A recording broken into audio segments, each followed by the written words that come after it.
अथ श्री प्रदोषस्तोत्राष्टकम्। श्रीगणेशाय नमः। सत्यं ब्रवीमि परलोकहितं ब्रवीमि, सारं ब्रवीम्युपनिषदृदयं ब्रवीमि। संसारमुल्बणमसारमवाप्य जन्तोः, सारोऽयमेश्वरपदाम्बुरुहस्य सेवा।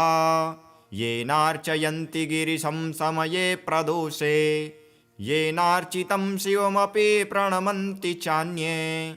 एतत् कथां श्रुतिपुटैर्न पिबन्ति मूढास्ते जन्म जन्म मनसो भवन्ति नरा दरिद्राः। ये वै प्रदोषसमये परमेश्वरस्य कुर्वन्त्यनन्यमनसो घ्रिसरोजपूजां। नित्यं प्रविद्य धनधान्यकलत्रपुत्र, सौभाग्यसम्पदधिकास्त इहैव लोके। कैलासशैलभुवने त्रिजगज्जनित्रीं, गौरीं निवेश्य कनकाचितरत्नपीठे। नित्यं विधातुमभिवाञ्छति शूलपाणौ, देवः प्रदोषसमयेऽनु भजन्ति सर्वे। वाग्देवी धृतवल्लकी शतमखो, वेणुं दधस्पङ्कजौ, स्तालोकेद्रकरो रमा भगवती गेयप्रयोगान्विता।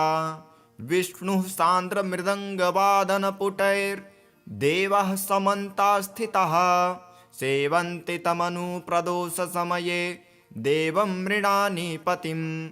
गन्धर्वयक्षपतगोरगसिद्धसाध्य, विद्याधरामरवराप्सरसां गणाश्च। येऽन्ये त्रिलोकनिलया सहभूतवर्गः, प्राप्ते प्रदोषसमये हरपार्श्वसंस्थः। अतः प्रदोषे शिव एक एव, पूज्योऽथ नान्ये हरिपद्मजाद्यः। तस्मिन् महेशे विधने ज्यमाने, सर्वे प्रसीदन्ति सुराधिनाथः। एष ते तनयः पूर्व जन्मनि ब्रह्मणोत्तमः, प्रतिगहर्वयोनिन्येन दानाद्यः सुकर्मभिः।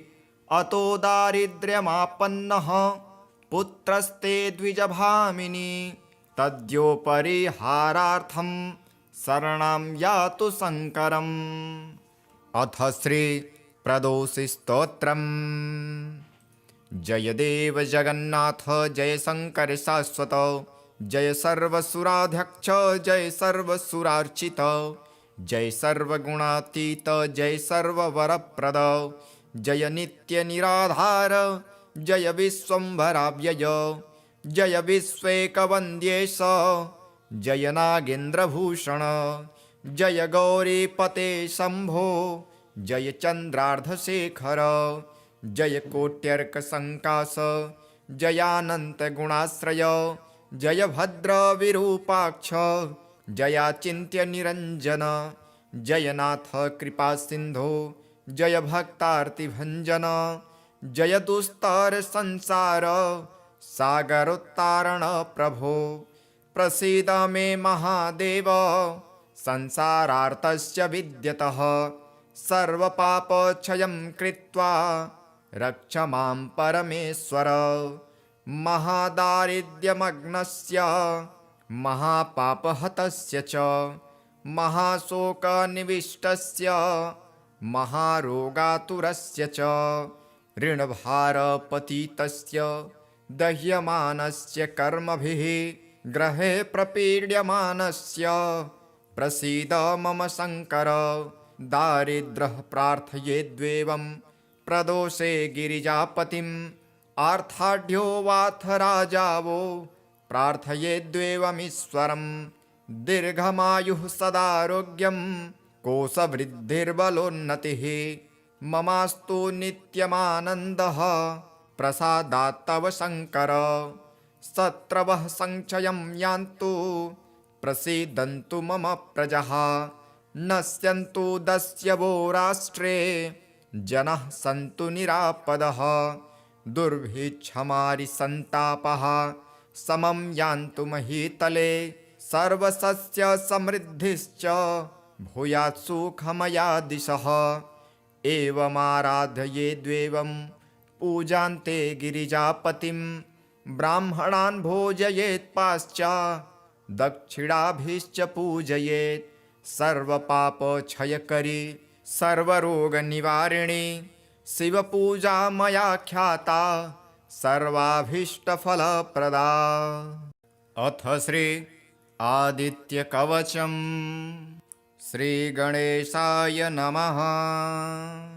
ॐ अस्य श्री आदित्यकवचस्तोत्रमहामन्त्रस्य याज्ञवल्क्यो महर्षिः अनुष्टुप् जगदीच्छन्दसि घृणीरिति बीजं सूर्य इति शक्तिः आदित्य इति कीलकं श्रीसूर्यनारायणप्रीत्यर्थे जपे विनियोगः। ध्यानम् उदयाचलमागत्य वेदरूपमनामयं तुष्टावपरया भक्त्या वालखिल्यादिभिर्वृतं देवासुरैः सदा वन्द्यं ग्रहैश्च परिवेष्टितं ध्यायन् स्तुवन् पठन् नाम यः सूर्यकवचं सदा। घृणिः पातु शिरोदेशं सूर्यः फालं च पातु मे आदित्यो लोचने पातु श्रुति पातु प्रभाकरः। घ्राणं पातु सदा भानुः आर्कः पातु मुखं तथा जिह्वां पातु जगन्नाथः कण्ठं पातु विभावसुः। स्कन्धो ग्रहपतिः पातु भुजौ पातु प्रभाकरः अहस्करः पातु हस्तौ हृदयं पातु भानुमान् मध्यं च पातु सप्ताश्वो नाभिं पातु नभो मणिः द्वादशात्मा कटिं पातु सविता पातु श्रीकृणी उरु पातु सुरश्रेष्ठो जानुनी पातु भास्करः जङ्घे पातु च मार्तण्डो गलं पातु त्विषाम्पतिः पादो वृन्धः सदा पातु मित्रोऽपि सकलं वपुः वेदत्रयात्मक स्वामिन् नारायण जगत्पते आयातयामं तं किञ्चित् द्वेदरूपः प्रभाकरः स्तोत्रेणानेन सन्तुष्टो वालखिल्यादिभिर्वृतः साक्षाद्वेदमयो देवो रथारूढः समागतः तं दृष्ट्वा सह योत्थाय दण्डवत् प्रणमन् भुवि कृताञ्जलिपुटो भूत्वा सूर्यस्याग्रे स्थितस्तदा वेदमूर्तिर्महाभागो ज्ञानदृष्टिर्विचार्य च ब्रह्मणा स्थापितं पूर्वं यातयाम विवर्जितं सत्त्वप्रधानं शुक्लाख्यं वेदरूपमनामयं शब्दब्रह्ममयं वेदं सत्कर्म ब्रह्मवाचकं मुनिमध्यापयामास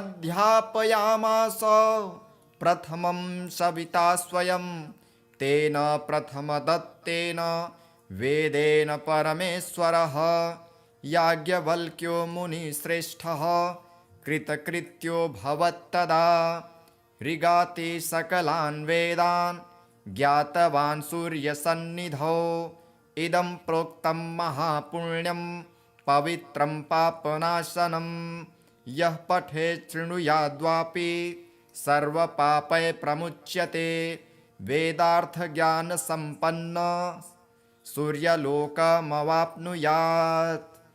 श्रीगणेशाय नमः।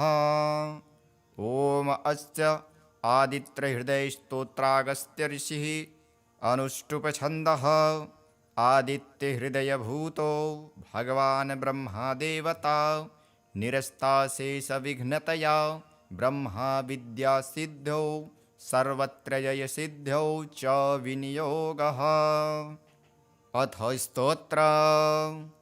ततो युद्धपरिश्रान्तं समरे चिन्तया स्थितं रावणं चाग्रतो दृष्ट्वा युद्धाय समुपस्थितं दैवतश्च समागम्य द्रष्टुमभ्यागतो रणम् उपगम्याब्रवीद् राम अगस्त्यो भगवांस्तदा राम राम महाबाहो शृणु गुह्यं सनातनं येन सर्वा नरीन् वत्स समरे विजयिष्यसे आदित्यहृदयं पुण्यं सर्वशत्रुविनाशनं जयावहं जपन्नित्यम् अक्षयं परमं शिवं सर्वमङ्गलमाङ्गल्ये सर्वपापप्रणाशनं चिन्ताशोकप्रशमनम् आयुर्वर्धनमुत्तमं रश्मिमन्तं समुद्यन्तं देवासुरनमस्कृतं पूजयस्व विवस्वन्तं भास्करं भुवनेश्वरं सर्वदेवात्मको ह्येष तेजस्वी रश्मिभावनः एष देवासुरगणान् लोकान् पाति गभस्तिभिः एष ब्रह्मा च विष्णुश्च शिवः स्कन्दः प्रजापतिः महेन्द्रो धनदः कालो यमः सोमो ह्यपाम्पतिः पितरो वसवः साध्या अश्विनो मरुतो मनुः वायुर्हीनः प्रजाप्राण ऋतुकर्ता प्रभाकरः आदित्यः सविता सूर्यः खगः पूषा गभस्तिमान् सुवर्णसदृशो भानुर्हिरण्यरेता दिवाकरः हरिदस्वसहस्रार्चिर्सप्तसप्तिर्मरीचिमान् तिमिरोन्मथनः शम्भोस्त्वष्टा मार्तण्डो सुबान् हिरण्यगर्भशिशिरस्तपनो हस्करो रविः अग्निगर्भोदिते पुत्रः शङ्खं शिशिरनाशनः व्योमनाथस्तमो भेदी ऋग्यजुःसामपारगः धनवृष्टिरपां मित्रो विन्ध्यवीथिप्लवङ्गमः आतपी मण्डली मृत्युः पिङ्गलः सर्वतापनः कविर्विश्वो महातेजः रक्तः सर्वभवोद्भवः नक्षत्रग्रहताराणाम् अधिपो विश्वभावनः तेजसामपि तेजस्वी द्वादशात्मन्नमोऽस्तु ते नमः पूर्वाय गिरये पश्चिमायाद्रये नमः ज्योतिर्गणानां पतये दीनाधिपतये नमः जयाय जयभद्राय हर्यस्वाय नमो नमः नमो नमः सहस्रांशो आदित्याय नमो नमः नमः उग्राय वीराय सारंगाय नमो नमः नमः पद्मप्रबोधाय प्रचण्डाय नमोऽस्तु ते ब्रह्मेशानाच्युतेशाय सुरायादित्यवर्चसे भास्वते सर्वभक्षाय रौद्राय वपुषे नमः तमोघ्नाय हिमघ्नाय शत्रुघ्नायामितात्मने कृतघ्नाय देवाय ज्योतिषां पतये नमः तप्तचामीकराभाय हरये विश्वकर्मणे नमस्तमोभिनिर्घ्नाय रुचये लोकसाक्षिणे नाशयत्येष वैभूतं तमेष सृजति प्रभुः पायत्येष तपस्त्येष वर्षत्येष गभस्थिभिः एष सुप्तेषु जागर्ति भूतेषु परिनिष्ठितः एष चैवाग्निहोत्रं च फलं चैवाग्निहोत्रिणां देवाश्च क्रतवश्चैव क्रतूनां फलमेव च यानि कृत्यानि लोकेषु सर्वेषु परमं प्रभुः एनमापत्सु कृच्छ्रेषु कान्तारेषु भयेषु च कीर्तयन् पुरुषः कश्चिन् त्रावसीदति राघव पूजयस्वैनमेकाग्रो देवदेवं जगत्पतिम् एतत्त्रिगुणितं जप्त्वा युद्धेषु विजयिष्यसि अस्मिन् क्षणे महाबाहो रावणं त्वं जहिष्यसि एवमुक्ता ततो गत्स्यो जगाम स यथागतम् एतच्छ्रुत्वा महातेजा नष्टशोको भवत्तदा धारयामास सुप्रीतो राघव प्रयतात्मवान् आदित्यं प्रेक्ष्य जपत्वेदं परं हर्षमवाप्तवान् तिराचम्य शुचिर्भूत्वा धनुरादाय वीर्यवान् रावणं प्रेक्ष्य हृष्टात्मा जयार्थं समुपागतं सर्वयत्नेन महता वृतस्तस्त्ववधेद्भवत् अथ रविरवदनिरीक्ष्य रामं मुदितमनः परमं प्रभष्यमाणः निशिचरपतिं सक्षयं विदित्वा सुरगणमध्यगतो वचस्त्वरेति। अथ श्रीप्रदोषस्तोत्राष्टकम्। श्रीगणेशाय नमः। सत्यं ब्रवीमि परलोकहितं ब्रवीमि सारं ब्रवीम्युपनिषदृदयं ब्रवीमि संसारमुल्बणमसारमवाप्य जन्तोः सारोऽयमेश्वरपदाम्बुरुहस्य सेवा येनार्चयन्ति गिरिशं समये प्रदोषे येनार्चितं शिवमपि प्रणमन्ति चान्ये एतत् कथां श्रुतिपुटैर्न पिबन्ति मूढाः ते जन्म जन्म मनसु भवन्ति नरा दरिद्राः ये वै प्रदोषसमये परमेश्वरस्य कुर्वन्त्यनन्यमनसो घ्रिसरोजपूजां नित्यं प्रविद्य धनधान्यकलत्रपुत्र सौभाग्यसम्पदधिकास्त इहैव लोके कैलासशैलभुवने त्रिजगज्जनित्रीं गौरीं निवेश्य कनकाचितरत्नपीठे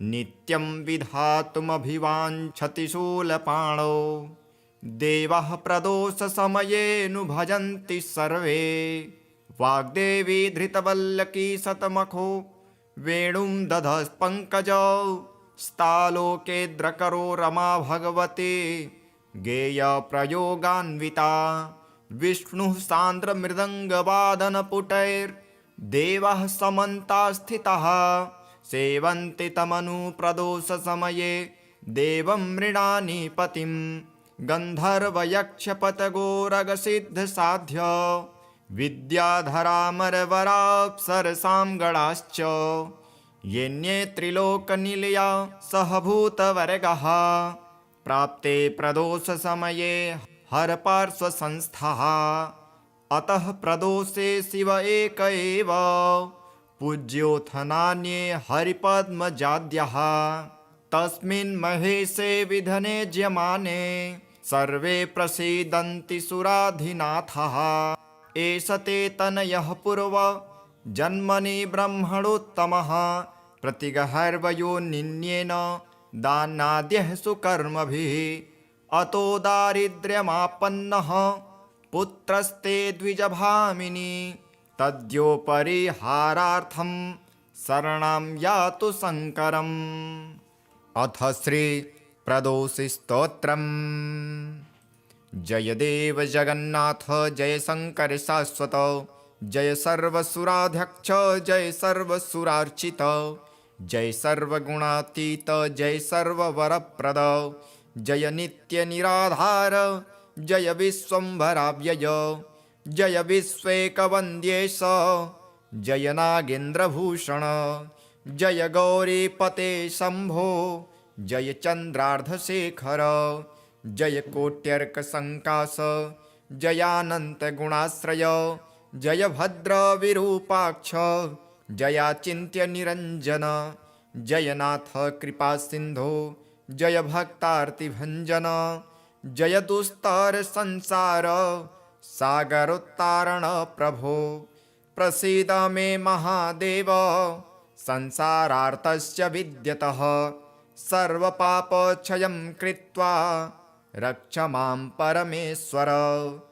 महादारिद्र्यमग्नस्य महापापहतस्य च महाशोकनिविष्टस्य महारोगातुरस्य च ऋणभारपतितस्य दह्यमानस्य कर्मभिः ग्रहे प्रपीड्यमानस्य प्रसीद मम शङ्कर दारिद्र्यः प्रार्थयेद्वेवं प्रदोषे गिरिजापतिम् आर्थाढ्यो वाथ राजावो प्रार्थयेद्वेवमीश्वरम् दीर्घमायुः सदारोग्यं कोशवृद्धिर्बलोन्नतिः ममास्तु नित्यमानन्दः प्रसादात् तव शङ्कर शत्रवः संक्षयं यान्तु प्रसीदन्तु मम प्रजः नश्यन्तु दस्यवो राष्ट्रे जनाः सन्तु निरापदः दुर्भिक्षमारिसन्तापः समं यान्तु महीतले सर्वसस्य समृद्धिश्च भूयात् सुखमया दिशः एवमाराधयेद्वेवं पूजान्ते गिरिजापतिं ब्राह्मणान् भोजयेत् पाश्चात् दक्षिणाभिश्च पूजयेत् सर्वपापक्षयकरी सर्वरोगनिवारिणी शिवपूजा मया ख्याता सर्वाभीष्टफलप्रदा। अथ श्री आदित्यकवचम्। श्रीगणेशाय नमः। ॐ अस्य श्री आदित्यकवचस्तोत्रमहामन्त्रस्य याज्ञवल्क्यो महर्षिः अनुष्टुप जगदीच्छन्दसि घृणीरिति बीजं सूर्य इति शक्तिः आदित्य इति कीलकं श्रीसूर्यनारायणप्रीत्यर्थे जपे विनियोगः। ध्यानम् उदयाचलमागत्य वेदरूपमनामयं तुष्टावपरया भक्त्या वालखिल्यादिभिर्वृतं देवासुरैः सदा वन्द्यं ग्रहैश्च परिवेष्टितं ध्यायन् स्तुवन् पठन् नाम यः सूर्यकवचं सदा घृणिः पातु शिरोदेशं सूर्यः फालं च पातु मे आदित्यो लोचने पातु श्रुति पातु प्रभाकरः घ्राणं पातु सदा भानुः आर्कः पातु मुखं तथा जिह्वां पातु जगन्नाथः कण्ठं पातु विभावसुः स्कन्धो ग्रहपतिः पातु भुजौ पातु प्रभाकरः अहस्करः पातु हस्तौ हृदयं पातु भानुमान् मध्यं च पातु सप्ताश्वो नाभिं पातु नभो मणिः द्वादशात्मा कटिं पातु सविता पातु श्रिक्रिणी उरु पातु सुरश्रेष्ठो जानुनी पातु भास्करः जङ्घे पातु च मार्तण्डो गलं पातु त्विषाम्पतिः पादो वृन्धः सदा पातु मित्रोऽपि सकलं वपुः वेदत्रयात्मक स्वामिन् नारायण जगत्पते आयातयामं तं किञ्चित् द्वेदरूपः प्रभाकरः स्तोत्रेणानेन सन्तुष्टो वालखिल्यादिभिर्वृतः साक्षाद्वेदमयो देवो रथारूढः समागतः तं दृष्ट्वा सह योत्थाय दण्डवत् प्रणमन् भुवि कृताञ्जलिपुटो भूत्वा सूर्यस्याग्रे स्थितस्तदा वेदमूर्तिर्महाभागो ज्ञानदृष्टिर्विचार्य च ब्रह्मणा स्थापितं पूर्वं यातयाम विवर्जितं सत्त्वप्रधानं शुक्लाख्यं वेदरूपमनामयं शब्दब्रह्ममयं वेदं सत्कर्म ब्रह्मवाचकं मुनिमध्यापयामास प्रथमं सविता स्वयं तेन प्रथमदत्तेन वेदेन परमेश्वरः याज्ञवल्क्यो मुनिश्रेष्ठः कृतकृत्यो भवत्तदा ऋगाति सकलान् वेदान् ज्ञातवान् सूर्यसन्निधौ इदं प्रोक्तं महापुण्यं पवित्रं पापनाशनं यः पठेत् शृणुयाद्वापि सर्वपापै प्रमुच्यते वेदार्थज्ञानसम्पन्न सूर्यलोकमवाप्नुयात्। श्रीगणेशाय नमः।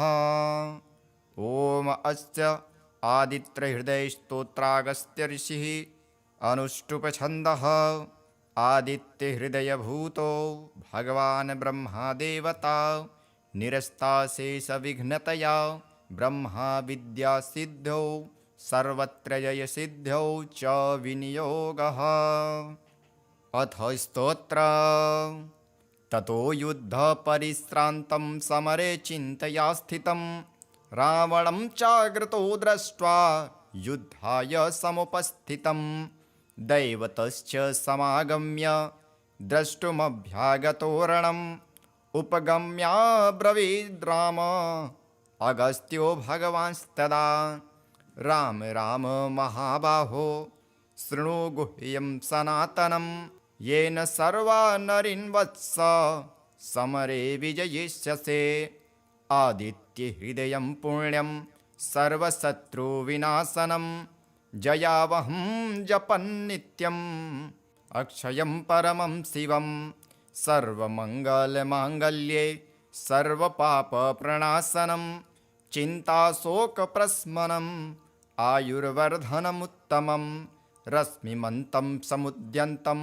देवासुरनमस्कृतं पूजयस्व विवस्वन्तं भास्करं भुवनेश्वरं सर्वदेवात्मको ह्येष तेजस्वी रश्मिभावनः एष देवासुरगणान् लोकान् पाति गभस्तिभिः एष ब्रह्मा च विष्णुश्च शिवः स्कन्दः प्रजापतिः महेन्द्रो धनदः कालो यमः सोमो ह्यपाम्पतिः पितरो वसवः साध्या अश्विनो मरुतो मनुः वायुर्हीनः प्रजाप्राण ऋतुकर्ता प्रभाकरः आदित्यः सविता सूर्यः खगः पूषा गभस्तिमान् सुवर्णसदृशो भानुर्हिरण्यरेता दिवाकरः हरिदस्वसहस्रार्चिर्सप्तसप्तिर्मरीचिमान् तिमिरोन्मथनः शम्भोस्त्वष्टा मार्तण्डो सुबान् हिरण्यगर्भशिशिरस्तपनो हस्करो रविः अग्निगर्भोदिते पुत्रः शङ्खं शिशिरनाशनः व्योमनाथस्तमो भेदी ऋग्यजुःसामपारगः धनवृष्टिरपां मित्रो विन्ध्यवीथिप्लवङ्गमः आतपी मण्डली मृत्युः पिङ्गलः सर्वतापनः कविर्विश्वो महातेजः रक्तः सर्वभवोद्भवः नक्षत्रग्रहताराणाम् अधिपो विश्वभावनः तेजसामपि तेजस्वी द्वादशात्मन्नमोऽस्तु ते नमः पूर्वाय गिरये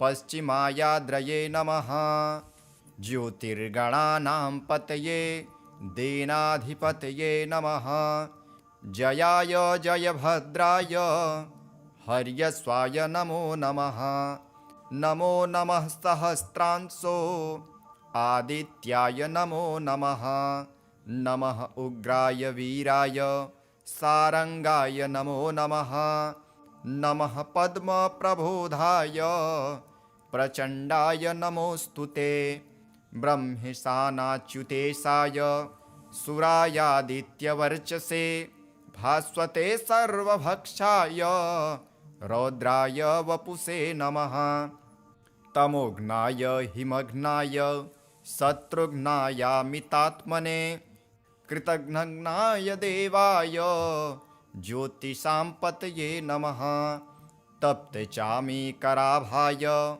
हरये विश्वकर्मणे नमस्तमोभिनिर्घ्नाय रुचये लोकसाक्षिणे नाशयत्येष वैभूतं तमेष सृजति प्रभुः पायत्येष तपस्त्येष वर्षत्येष गभस्थिभिः एष सुप्तेषु जागर्ति भूतेषु परिनिष्ठितः एष चैवाग्निहोत्रं च फलं चैवाग्निहोत्रिणां देवाश्च क्रतवश्चैव क्रतूनां फलमेव च यानि कृत्यानि लोकेषु सर्वेषु परमं प्रभुः एनमापत्सु कृच्छ्रेषु कान्तारेषु भयेषु च कीर्तयन् पुरुषः कश्चिन् त्रावसीदति राघव पूजयस्वैनमेकाग्रो देवदेवं जगत्पतिम् एतत्त्रिगुणितं जप्त्वा युद्धेषु विजयिष्यसि अस्मिन् क्षणे महाबाहो रावणं त्वं जहिष्यसि एवमुक्ता ततो गत्स्यो जगाम स यथागतम् एतच्छ्रुत्वा महातेजा नष्टशोको भवत्तदा धारयामास सुप्रीतो राघव प्रयतात्मवान् आदित्यं प्रेक्ष्य जपत्वेदं परं हर्षमवाप्तवान् त्रिराचम्य शुचिर्भूत्वा धनुरादाय वीर्यवान् रावणं प्रेक्ष्य हष्टात्मा जयार्थं समुपागतं सर्वयत्नेन महता वृतस्तस्त्ववधेद्भवत् अथ रविरवदनिरीक्ष्य रामं मुदितमनः परमं प्रभष्यमाणः निशिचरपतिं सक्षयं विदित्वा सुरगणमध्यगतो वचस्त्वरेति। अथ श्रीप्रदोषस्तोत्राष्टकम्।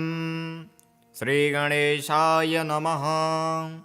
सत्यं ब्रवीमि परलोकहितं ब्रवीमि सारं ब्रवीम्युपनिषदृदयं ब्रवीमि संसारमुल्बणमसारमवाप्य जन्तोः सारोऽयमेश्वरपदाम्बुरुहस्य सेवा येनार्चयन्ति गिरिशं समये प्रदोषे येनार्चितं शिवमपि प्रणमन्ति चान्ये एतत्कथां श्रुतिपुटैर्न पिबन्ति मूढास्ते जन्म जन्म मनसु भवन्ति नरा दरिद्राः ये वै प्रदोषसमये परमेश्वरस्य कुर्वन्त्यनन्यमनसो घ्रिसरोजपूजां नित्यं प्रविद्य धनधान्यकलत्रपुत्र सौभाग्यसम्पदधिकास्त इहैव लोके कैलासशैलभुवने त्रिजगज्जनित्रीं गौरीं निवेश्य कनकाचितरत्नपीठे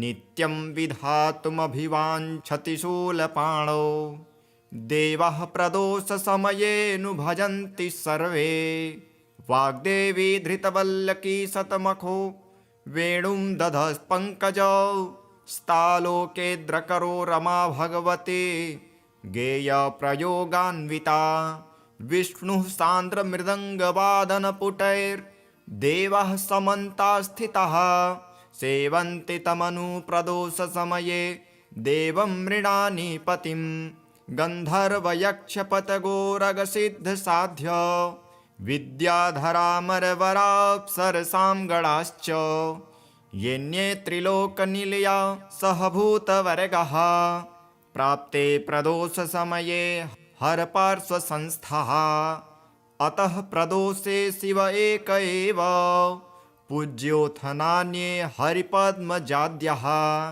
तस्मिन् महेशे विधने ज्यमाने सर्वे प्रसीदन्ति सुराधिनाथः एष ते तनयः पूर्व जन्मनि ब्रह्मणोत्तमः प्रतिगहर्वयोनिन्येन दानाद्यः सुकर्मभिः अतो दारिद्र्यमापन्नः पुत्रस्ते द्विजभामिनी तद्योपरिहारार्थं शरणं यातु शङ्करम्।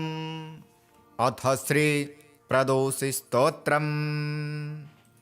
जय देव जगन्नाथ जय शङ्कर शाश्वत जय सर्वसुराध्यक्ष जय सर्वसुरार्चित जय सर्वगुणातीत जय सर्ववरप्रद जय नित्यनिराधार जय विश्वम्भराव्यय जय विश्वेकवन्द्येश जय नागेन्द्रभूषण जय गौरीपते शम्भो जय चन्द्रार्धशेखर जय कोट्यर्कसङ्कास जयानन्तगुणाश्रय जय भद्रविरूपाक्ष जयाचिन्त्यनिरञ्जन जयनाथ कृपासिन्धो जय भक्तार्तिभञ्जन जय दुस्तर संसार सागरोत्तारण प्रभो प्रसीद मे महादेव संसारार्तस्य विद्यतः सर्वपापक्षयं कृत्वा रक्ष मां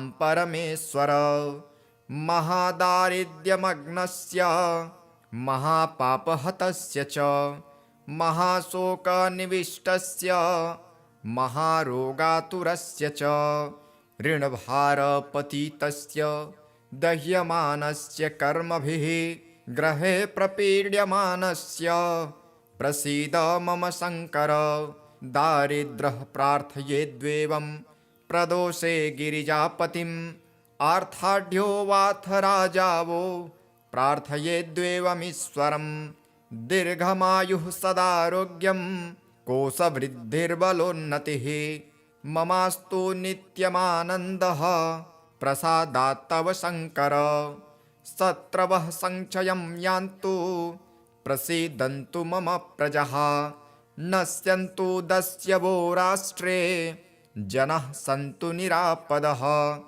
दुर्भिक्षमारिसन्तापः समं यान्तु महीतले सर्वसस्य समृद्धिश्च भूयात् सुखमया दिशः एवमाराधयेद्वेवं पूजान्ते गिरिजापतिं ब्राह्मणान् भोजयेत् पाश्च दक्षिणाभिश्च पूजयेत् सर्वपापक्षयकरी सर्वरोगनिवारिणी शिवपूजा मया ख्याता सर्वाभीष्टफलप्रदा।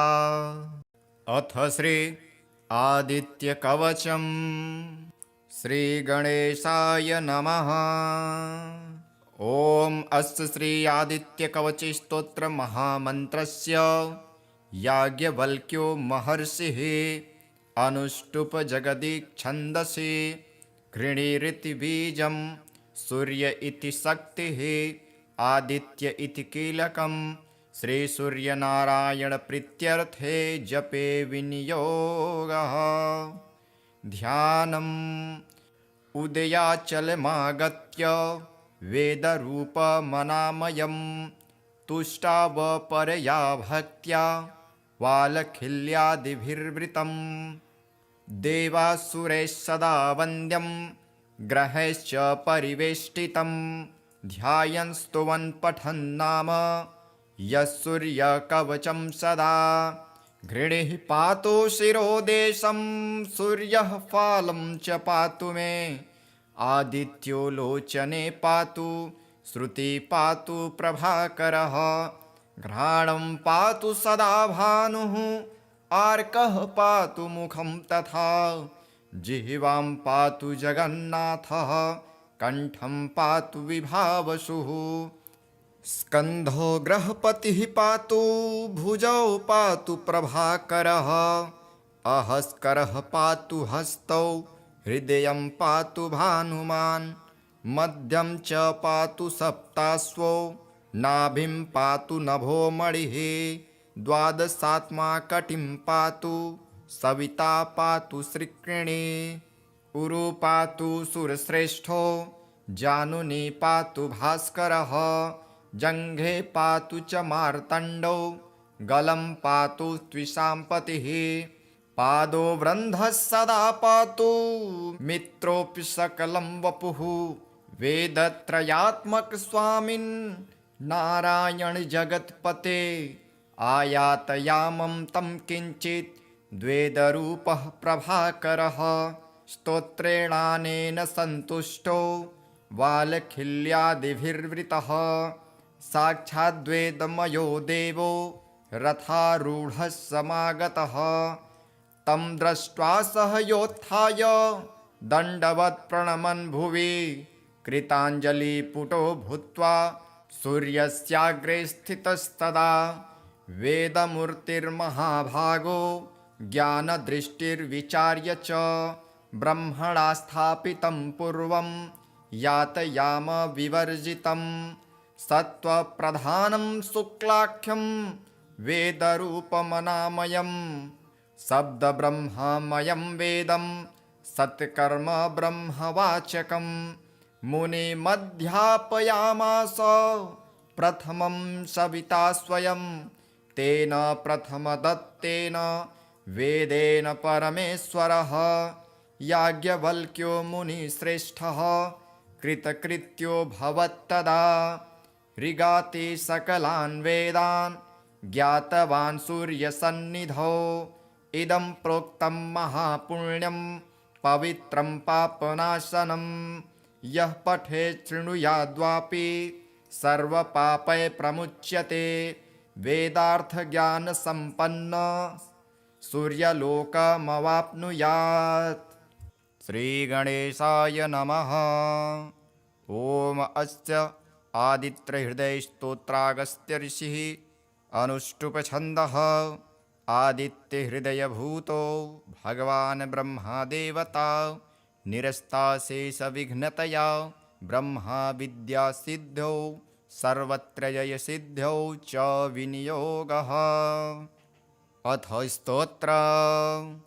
ततो युद्धपरिश्रान्तं समरे चिन्तया स्थितं रावणं चाग्रतो दृष्ट्वा युद्धाय समुपस्थितं दैवतश्च समागम्य द्रष्टुमभ्यागतो रणम् उपगम्याब्रवीद् राम अगस्त्यो भगवांस्तदा राम राम महाबाहो शृणु गुह्यं सनातनं येन सर्वा नरीन् वत्स समरे विजयिष्यसे आदित्यहृदयं पुण्यं सर्वशत्रुविनाशनं जयावहं जपन्नित्यम् अक्षयं परमं शिवं सर्वमङ्गलमाङ्गल्ये सर्वपापप्रणाशनं चिन्ताशोकप्रशमनम् आयुर्वर्धनमुत्तमं रश्मिमन्तं समुद्यन्तं देवासुरनमस्कृतं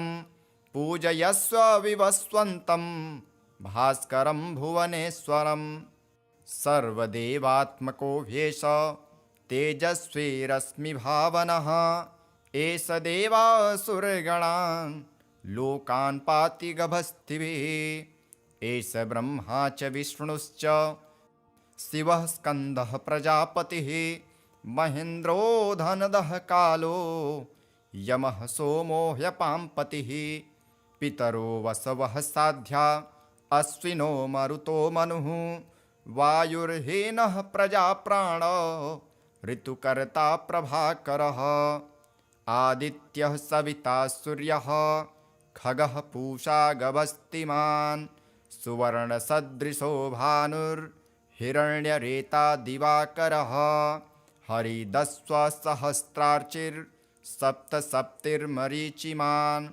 तिमिरोन्मथनः शम्भोस्त्वष्टा मार्तण्डो सुबान् हिरण्यगर्भशिशिरस्तपनो हस्करो रविः अग्निगर्भोदिते पुत्रः शङ्खं शिशिरनाशनः व्योमनाथस्तमो भेदी ऋग्यजुःसामपारगः धनवृष्टिरपां मित्रो विन्ध्यवीथिप्लवङ्गमः आतपी मण्डली मृत्युः पिङ्गलः सर्वतापनः कविर्विश्वो महातेजः रक्तः सर्वभवोद्भवः नक्षत्रग्रहताराणाम् अधिपो विश्वभावनः तेजसामपि तेजस्वी द्वादशात्मन्नमोऽस्तु ते नमः पूर्वाय गिरये पश्चिमायाद्रये नमः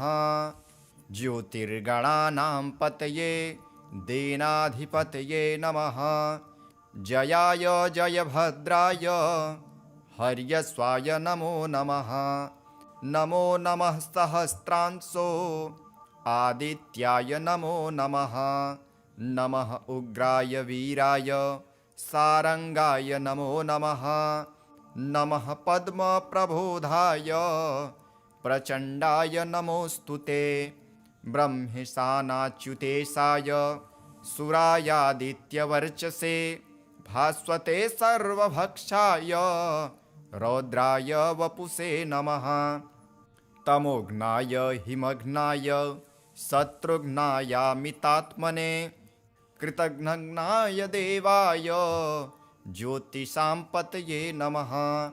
तप्त चामी कराभाय हरये विश्वकर्मणे नमस्तमोभिनिर्घ्नाय रुचये लोकसाक्षिणे।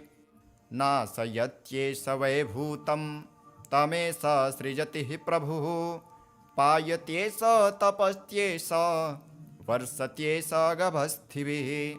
एष सुप्तेषु जागर्ति भूतेषु परिनिष्ठितः। एष चैवाग्निहोत्रं च फलं चैवाग्निहोत्रिणां। देवाश्च क्रतवश्चैव क्रतूनां फलमेव च। यानि कृत्यानि लोकेषु सर्वेषु परमं प्रभुः। एनमापत्सु कृच्छ्रेषु कान्तारेषु भयेषु च। कीर्तयन् पुरुषः कश्चिन् त्रावसीदति राघव। पूजयस्वैनमेकाग्रो देवदेवं जगत्पतिम्। एतत्त्रिगुणितं जप्त्वा युद्धेषु विजयिष्यसि। अस्मिन् क्षणे महाबाहो रावणं त्वं जहिष्यसि। एवमुक्ता ततो गत्स्यो जगाम स यथागतम्।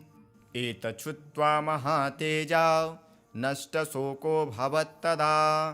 धारयामास सुप्रीतो राघव प्रयतात्मवान्। आदित्यं प्रेक्ष्य जपत्वेदं परं हर्षमवाप्तवान्।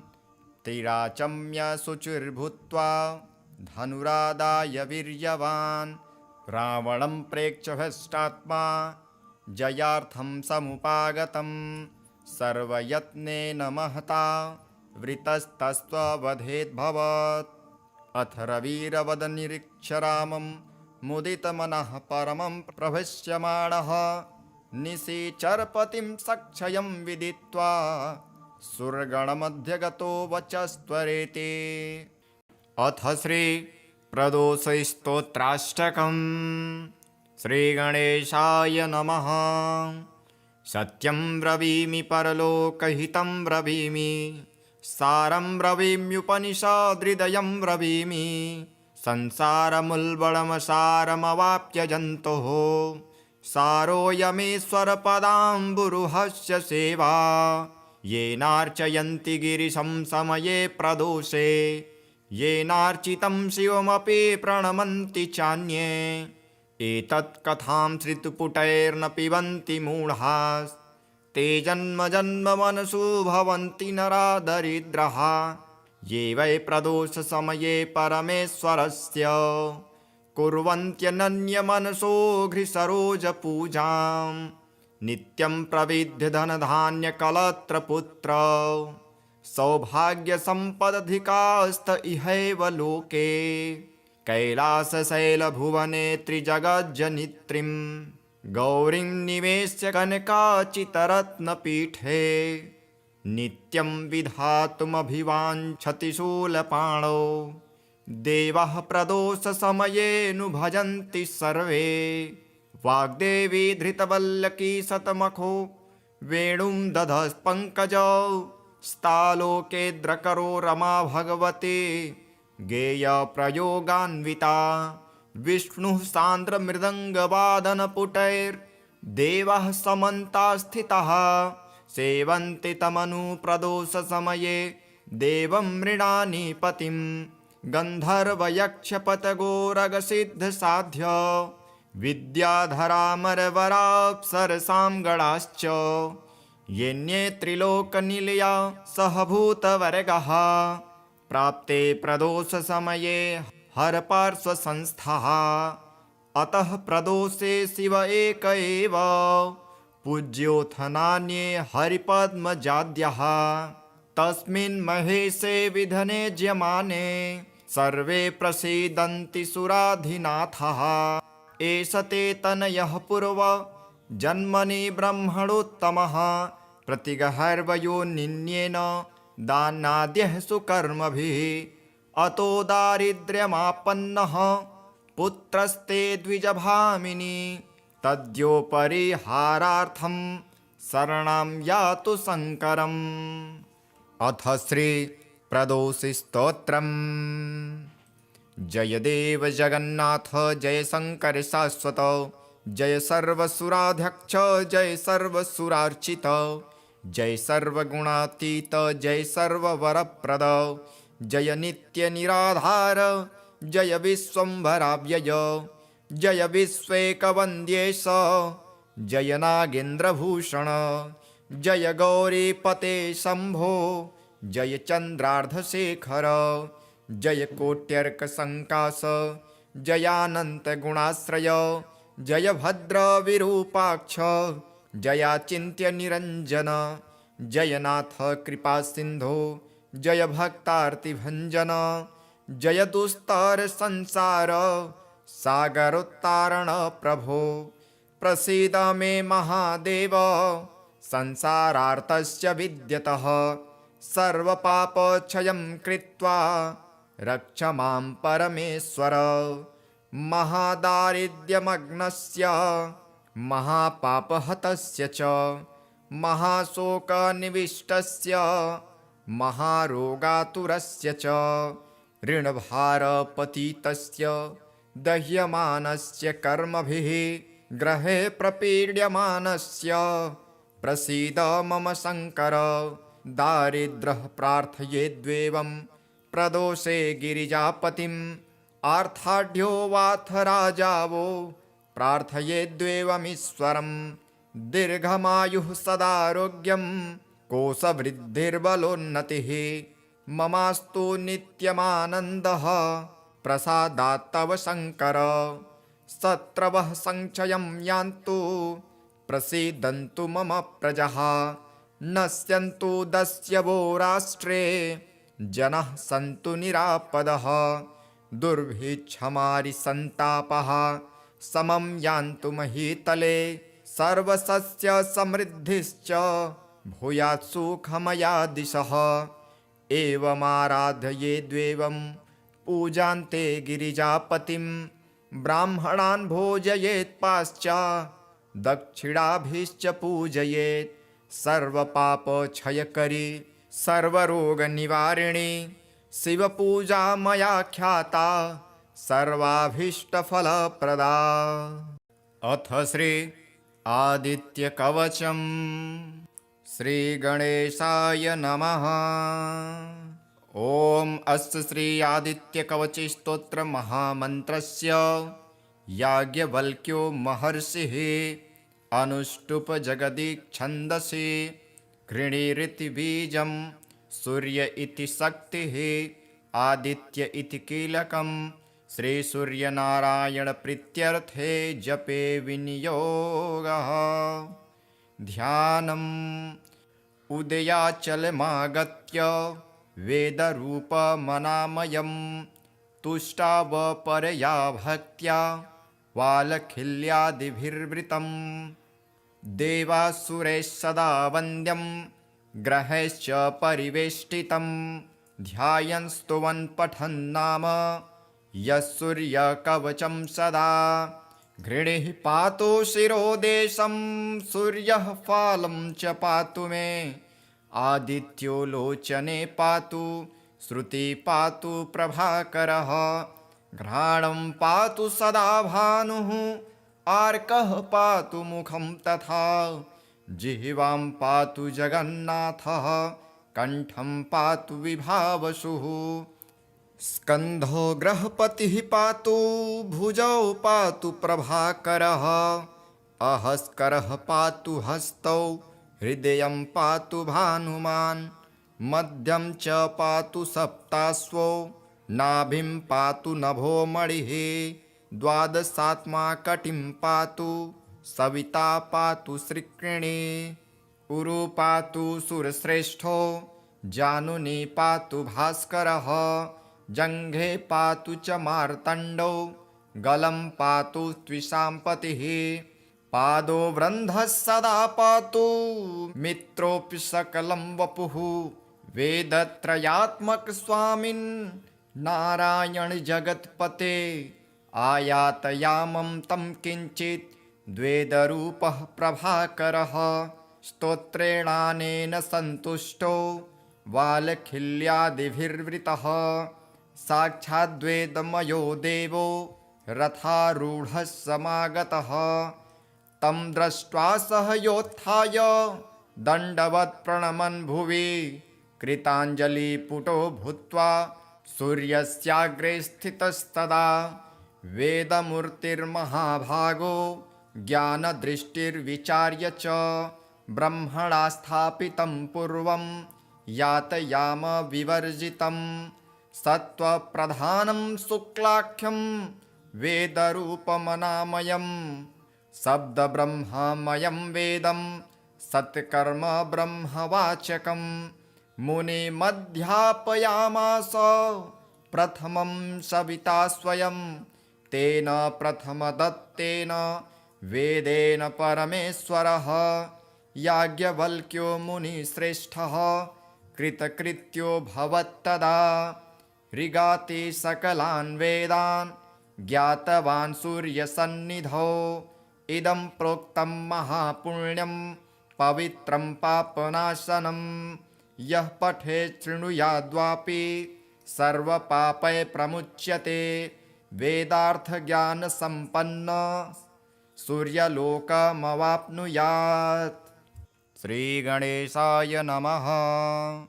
ॐ अस्य आदित्यहृदयस्तोत्रागस्त्य ऋषिः अनुष्टुप्छन्दः आदित्यहृदयभूतो भगवान् ब्रह्मदेवता निरस्ताशेषविघ्नतया ब्रह्मा विद्यासिद्ध्यौ सर्वत्र जयसिद्ध्यौ च विनियोगः। अथ स्तोत्र ततो युद्धपरिश्रान्तं समरे चिन्तया स्थितं रावणं चाग्रतो दृष्ट्वा युद्धाय समुपस्थितं दैवतश्च समागम्य द्रष्टुमभ्यागतो रणम् उपगम्याब्रवीद् राम अगस्त्यो भगवांस्तदा राम राम महाबाहो शृणु गुह्यं सनातनं येन सर्वा नरीन् वत्स समरे विजयिष्यसे आदित्यहृदयं पुण्यं सर्वशत्रुविनाशनं जयावहं जपन्नित्यम् अक्षयं परमं शिवं सर्वमङ्गलमाङ्गल्ये सर्वपापप्रणाशनं चिन्ताशोकप्रशमनम् आयुर्वर्धनमुत्तमं रश्मिमन्तं समुद्यन्तं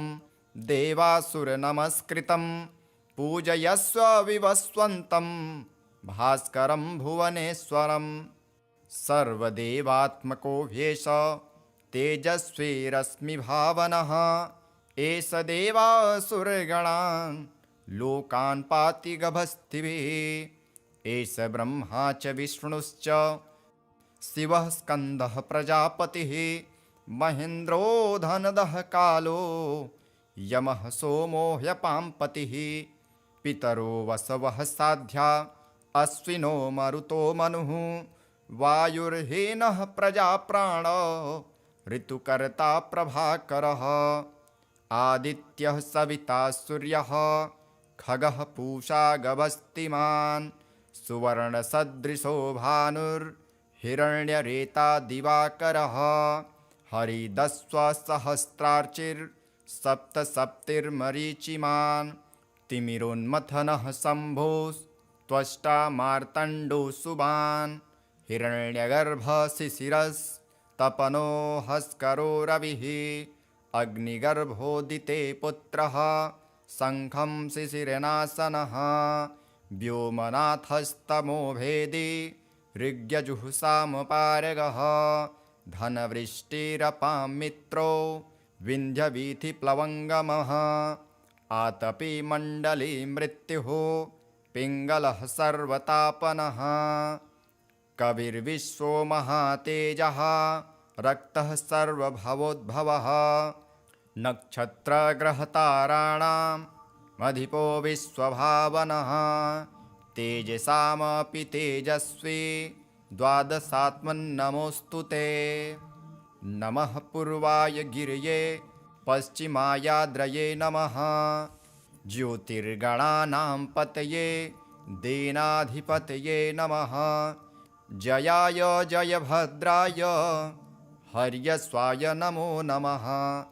नमो नमः सहस्रांशो आदित्याय नमो नमः। नमः उग्राय वीराय सारंगाय नमो नमः। नमः पद्मप्रबोधाय प्रचण्डाय नमोऽस्तुते। ब्रह्मिशानाच्युतेशाय सुरायादित्यवर्चसे भास्वते सर्वभक्षाय रौद्राय वपुषे नमः। तमोघ्नाय हिमघ्नाय शत्रुघ्नायामितात्मने कृतघ्नाय देवाय ज्योतिषां पतये नमः। तप्तचामीकराभाय हरये विश्वकर्मणे नमस्तमोभिनिर्घ्नाय रुचये लोकसाक्षिणे। नाशयत्येष वैभूतं तमेष सृजति प्रभुः। पायत्येष तपस्त्येष वर्षत्येष गभस्थिभिः। एष सुप्तेषु जागर्ति भूतेषु परिनिष्ठितः। एष चैवाग्निहोत्रं च फलं चैवाग्निहोत्रिणां। देवाश्च क्रतवश्चैव क्रतूनां फलमेव च। यानि कृत्यानि लोकेषु सर्वेषु परमं प्रभुः। एनमापत्सु कृच्छ्रेषु कान्तारेषु भयेषु च। कीर्तयन् पुरुषः कश्चिन् त्रावसीदति राघव। पूजयस्वैनमेकाग्रो देवदेवं जगत्पतिम्।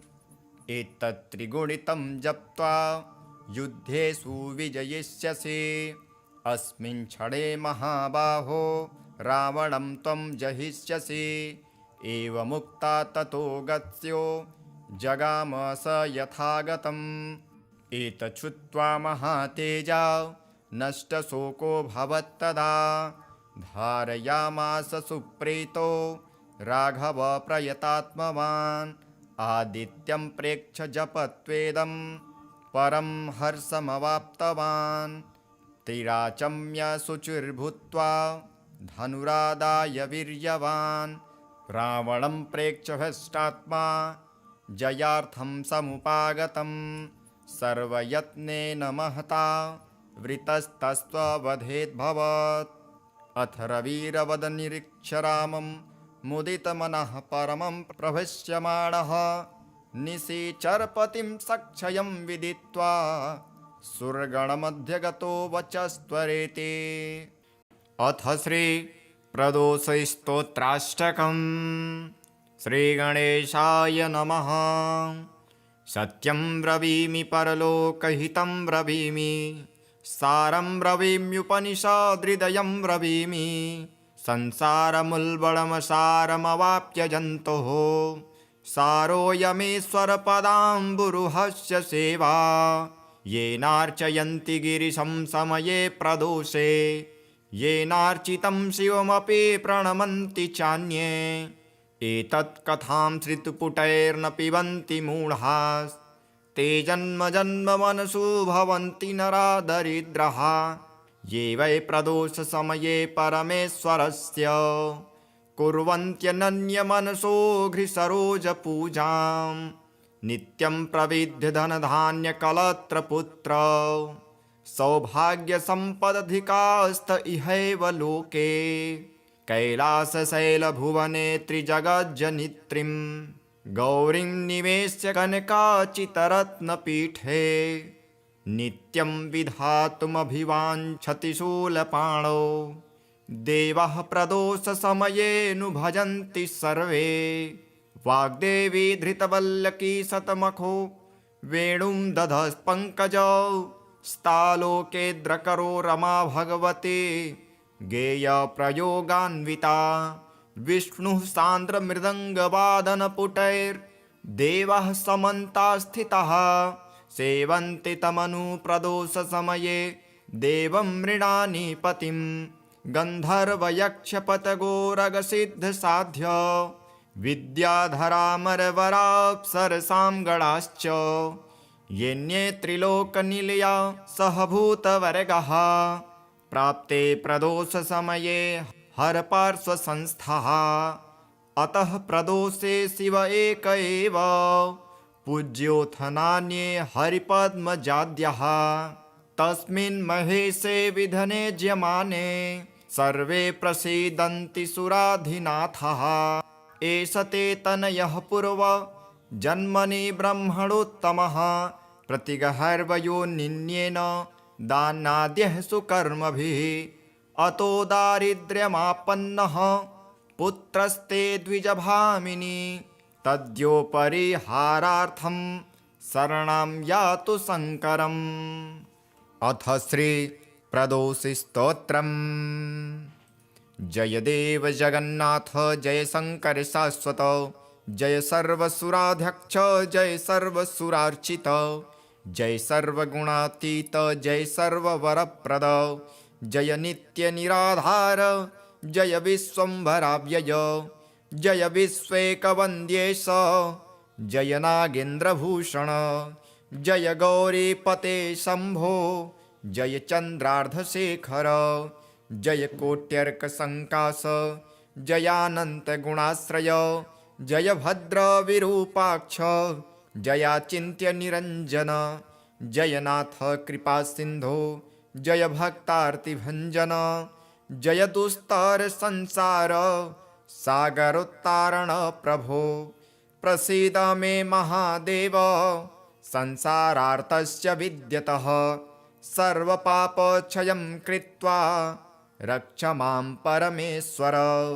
महादारिद्र्यमग्नस्य महापापहतस्य च महाशोकनिविष्टस्य महारोगातुरस्य च ऋणभारपतितस्य दह्यमानस्य कर्मभिः ग्रहे प्रपीड्यमानस्य प्रसीद मम शङ्कर।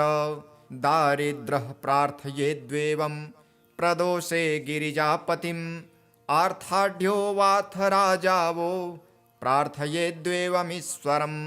दीर्घमायुः सदारोग्यं कोशवृद्धिर्बलोन्नतिः ममास्तु नित्यमानन्दः प्रसादात् तव शङ्कर। शत्रवः संक्षयं यान्तु प्रसीदन्तु मम प्रजः नश्यन्तु दस्यवो राष्ट्रे जनाः सन्तु निरापदः। दुर्भिक्षमारिसन्तापः समं यान्तु महीतले सर्वसस्य समृद्धिश्च भूयात् सुखमया दिशः। एवमाराधयेद्वेवं पूजान्ते गिरिजापतिं ब्राह्मणान् भोजयेत् पाश्चात् दक्षिणाभिश्च पूजयेत्। सर्वपापक्षयकरी सर्वरोगनिवारिणी शिवपूजा मया ख्याता सर्वाभीष्टफलप्रदा। अथ श्री आदित्यकवचम्। श्रीगणेशाय नमः। ॐ अस्य श्री आदित्यकवचस्तोत्रमहामन्त्रस्य याज्ञवल्क्यो महर्षिः अनुष्टुप जगदीच्छन्दसि घृणीरिति बीजं सूर्य इति शक्तिः आदित्य इति कीलकं श्रीसूर्यनारायणप्रीत्यर्थे जपे विनियोगः। ध्यानम् उदयाचलमागत्य वेदरूपमनामयं तुष्टावपरया भक्त्या वालखिल्यादिभिर्वृतं। देवासुरैः सदा वन्द्यं ग्रहैश्च परिवेष्टितं ध्यायन् स्तुवन् पठन् नाम यः सूर्यकवचं सदा। घृणिः पातु शिरोदेशं सूर्यः फालं च पातु मे आदित्यो लोचने पातु श्रुति पातु प्रभाकरः। घ्राणं पातु सदा भानुः आर्कः पातु मुखं तथा जिह्वां पातु जगन्नाथः कण्ठं पातु विभावसुः। स्कन्धो ग्रहपतिः पातु भुजौ पातु प्रभाकरः अहस्करः पातु हस्तौ हृदयं पातु भानुमान् मध्यं च पातु सप्ताश्वो नाभिं पातु नभो मणिः द्वादशात्मा कटिं पातु सविता पातु श्रिक्रिणी उरु पातु सुरश्रेष्ठो जानुनी पातु भास्करः जङ्घे पातु च मार्तण्डो गलं पातु त्विषाम्पतिः पादो वृन्धः सदा पातु मित्रोऽपि सकलं वपुः वेदत्रयात्मक स्वामिन् नारायण जगत्पते आयातयामं तं किञ्चित् द्वेदरूपः प्रभाकरः स्तोत्रेणानेन सन्तुष्टो वालखिल्यादिभिर्वृतः साक्षाद्वेदमयो देवो रथारूढः समागतः तं दृष्ट्वा सह योत्थाय दण्डवत् प्रणमन् भुवि कृताञ्जलिपुटो भूत्वा सूर्यस्याग्रे स्थितस्तदा वेदमूर्तिर्महाभागो ज्ञानदृष्टिर्विचार्य च ब्रह्मणा स्थापितं पूर्वं यातयाम विवर्जितं सत्त्वप्रधानं शुक्लाख्यं वेदरूपमनामयं शब्दब्रह्ममयं वेदं सत्कर्म ब्रह्मवाचकं मुनिमध्यापयामास प्रथमं सविता स्वयं तेन प्रथमदत्तेन वेदेन परमेश्वरः याज्ञवल्क्यो मुनिश्रेष्ठः कृतकृत्यो भवत्तदा ऋगाति सकलान् वेदान् ज्ञातवान् सूर्यसन्निधौ इदं प्रोक्तं महापुण्यं पवित्रं पापनाशनं यः पठेत् शृणुयाद्वापि सर्वपापै प्रमुच्यते वेदार्थज्ञानसम्पन्न सूर्यलोकमवाप्नुयात्। श्रीगणेशाय नमः। ॐ अस्य आदित्यहृदयस्तोत्रागस्त्य ऋषिः अनुष्टुप्छन्दः आदित्यहृदयभूतो भगवान् ब्रह्मादेवता निरस्ताशेषविघ्नतया ब्रह्मा विद्यासिद्ध्यौ सर्वत्र जयसिद्ध्यौ च विनियोगः। अथ स्तोत्र ततो युद्धपरिश्रान्तं समरे चिन्तया स्थितं रावणं चाग्रतो दृष्ट्वा युद्धाय समुपस्थितं दैवतश्च समागम्य द्रष्टुमभ्यागतोरणम् उपगम्याब्रवीद् राम अगस्त्यो भगवांस्तदा राम राम महाबाहो शृणु गुह्यं सनातनं येन सर्वा नरीन् वत्स समरे विजयिष्यसे आदित्यहृदयं पुण्यं सर्वशत्रुविनाशनं जयावहं जपन्नित्यम् अक्षयं परमं शिवं सर्वमङ्गलमाङ्गल्ये सर्वपापप्रणाशनं चिन्ताशोकप्रशमनम् आयुर्वर्धनमुत्तमं रश्मिमन्तं समुद्यन्तं देवासुरनमस्कृतं पूजयस्व विवस्वन्तं भास्करं भुवनेश्वरं सर्वदेवात्मको ह्येष तेजस्वी रश्मिभावनः एष देवासुरगणान् लोकान् पाति गभस्तिभिः एष ब्रह्मा च विष्णुश्च शिवः स्कन्दः प्रजापतिः महेन्द्रो धनदः कालो यमः सोमो ह्यपाम्पतिः पितरो वसवः साध्या अश्विनो मरुतो मनुः वायुर्हीनः प्रजाप्राण ऋतुकर्ता प्रभाकरः आदित्यः सविता सूर्यः खगः पूषा गभस्तिमान् सुवर्णसदृशो भानुर्हिरण्यरेता दिवाकरः हरिदस्वसहस्रार्चिर्सप्तसप्तिर्मरीचिमान् तिमिरोन्मथनः शम्भोस्त्वष्टा मार्तण्डो सुबान् हिरण्यगर्भशिशिरस्तपनो हस्करो रविः अग्निगर्भोदिते पुत्रः शङ्खं शिशिरनाशनः व्योमनाथस्तमो भेदी ऋग्यजुःसामपारगः धनवृष्टिरपां मित्रो विन्ध्यवीथिप्लवङ्गमः आतपी मण्डली मृत्युः पिङ्गलः सर्वतापनः कविर्विश्वो महातेजः रक्तः सर्वभवोद्भवः नक्षत्रग्रहताराणाम् अधिपो विश्वभावनः तेजसामपि तेजस्वी द्वादशात्मन्नमोऽस्तु ते नमः पूर्वाय गिरये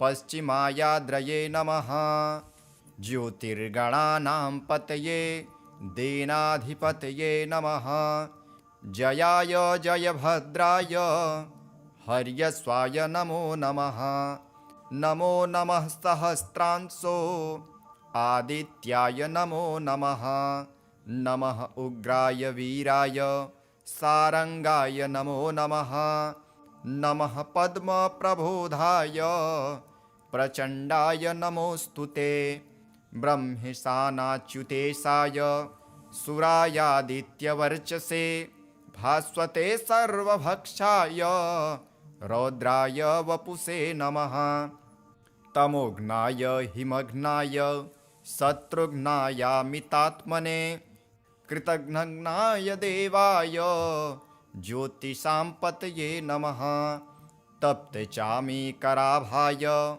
हरये विश्वकर्मणे नमस्तमोभिनिर्घ्नाय रुचये लोकसाक्षिणे नाशयत्येष वैभूतं तमेष सृजति प्रभुः पायत्येष तपस्त्येष वर्षत्येष गभस्थिभिः एष सुप्तेषु जागर्ति भूतेषु परिनिष्ठितः एष चैवाग्निहोत्रं च फलं चैवाग्निहोत्रिणां देवाश्च क्रतवश्चैव क्रतूनां फलमेव च यानि कृत्यानि लोकेषु सर्वेषु परमं प्रभुः एनमापत्सु कृच्छ्रेषु कान्तारेषु भयेषु च कीर्तयन् पुरुषः कश्चिन् त्रावसीदति राघव पूजयस्वैनमेकाग्रो देवदेवं जगत्पतिम् एतत्त्रिगुणितं जप्त्वा युद्धेषु विजयिष्यसि अस्मिन् क्षणे महाबाहो रावणं त्वं जहिष्यसि एवमुक्ता ततो गत्स्यो जगाम स यथागतम् एतच्छ्रुत्वा महातेजा नष्टशोको भवत्तदा धारयामास सुप्रीतो राघव प्रयतात्मवान् आदित्यं प्रेक्ष्य जपत्वेदं परं हर्षमवाप्तवान् तिराचम्य शुचिर्भूत्वा धनुरादाय वीर्यवान् रावणं प्रेक्ष्य हष्टात्मा जयार्थं समुपागतं सर्वयत्नेन महता वृतस्तस्त्ववधेद्भवत् अथ रविरवदनिरीक्ष्य रामं मुदितमनः परमं प्रभष्यमाणः निशिचरपतिं सक्षयं विदित्वा सुरगणमध्यगतो वचस्त्वरेति